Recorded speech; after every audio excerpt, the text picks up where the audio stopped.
नमस्कार दर्शकों, मैं हूं आपके साथ माधुरी बंसल और आप देख रहे हैं सिटी नेटवर्क का मथुरा हलचल। और आइए रुक करते हैं आज की खास कुछ खबरों की ओर। वृंदावन में 7 दिवसीय भागवत कथा का शुभारंभ हुआ। कथा आतंकी हमले में जान गंवाने वाले एवं शहीदों को समर्पित होंगी।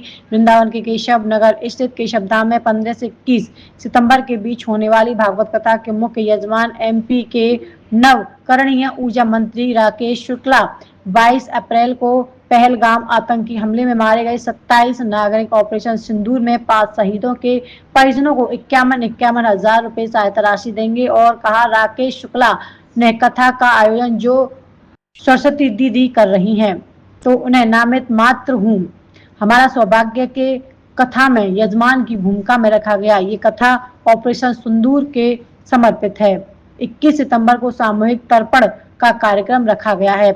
पहलगाम में शहीद गए नागरिकों का तर्पण भी होगा। कथावाचक सरस्वती दीदी ने बताया कि 21 सितंबर को सर्वपितृ अमावस्या के मौके पर 8 बजे वृंदावन के यमुना तट स्थित केशी घाट पर पहलगाम के आतंकी हमले में मारे गए निर्दोष नागरिकों की आत्म शांति के लिए तर्पण किया गया है। दोपहर 1 बजे से शहीदों एवं आतंकी हमले में मारे गए नागरिकों के परिवार की मौजूदगी में कार्यक्रम का शुभारंभ हुआ। और मैं कथा नहीं करवा रहा हूँ, हाँ निमित्त हूँ। इस नाते आप लोगों के बीच में 7 दिन रहने का काम करूँगा। 7 दिन आप लोग यहाँ पर कथा का श्रवण करें।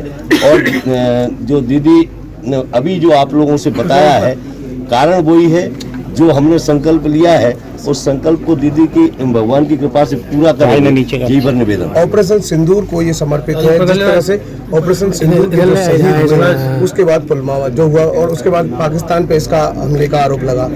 एक तरफ ऑपरेशन सिंदूर चल रहा है, उनका विरोध हो रहा है आतंकी हमले का, दूसरी तरफ मैच खेला गया। हालांकि हम जीत गए, लेकिन उसको कहाँ तक उचित मानते हैं जिस तरह से विरोध हो रहा है पूरे देश में? उसका पूरे देश में विरोध हो रहा है, मैच हम जीते, ये एक इसका प्रमाण है कि कहीं ना कहीं जो भी हुआ है इसकी चूंकि मेरे विषय से ऊपर का मामला है, लेकिन हम जीते हैं। ये अपने लिए देश को बहुत बहुत बधाई।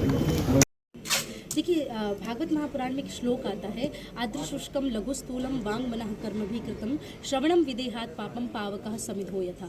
श्रीमद् भागवत कथा एक ऐसी कथा है जैसे विशाल अग्नि जल रही है और उसमें छोटी बड़ी मोटी पतली कैसी भी लकड़ी डालो वो सब जल के भस्म हो जाती है। वैसे ही श्रीमद् भागवत कथा है। मोक्ष से लेकर के व्यक्ति के पापों के नाश तक या किसी भी प्रकार की आपकी भावना है, श्रीमद् भागवत कथा पूरी तरह से उन भावनाओं का सम्मान करते हुए आपके सभी प्रकार के चाहे मोक्ष की भावना हो, चाहे जीवन उत्सर्जन की भावना हो, ये सारी भावनाओं को पूर्ण करती है। इसलिए श्रीमद् भागवत कथा ही मोक्ष के लिए सुनाई जाती है। कथा का वृंदावन में क्या कैसे सोचा आपने कि वृंदावन में ही कथा करनी है और ये सारी चीज़ें कैसे निर्धारित हुई? जी, जैसा कि मैंने आपको कहा कि वनम वृंदावनम नाम, ये वृंदावन एक ऐसा धाम है जहाँ मोक्ष को भी मोक्ष लेना हो।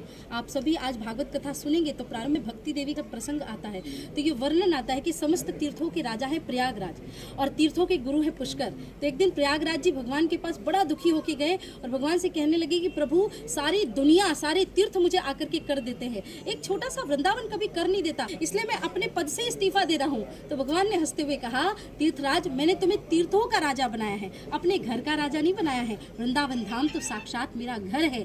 तो वृंदावन धाम जो ठाकुर जी का हृदय स्थल है, श्री जी का हृदय स्थल है, उसमें कथा करने का सौभाग्य अगर मिले तो वो अपने जीवन की सबसे बड़ी उपलब्धि मानी जाती है। इसलिए हमने श्री धाम वृंदावन को ही कथा के लिए चुना।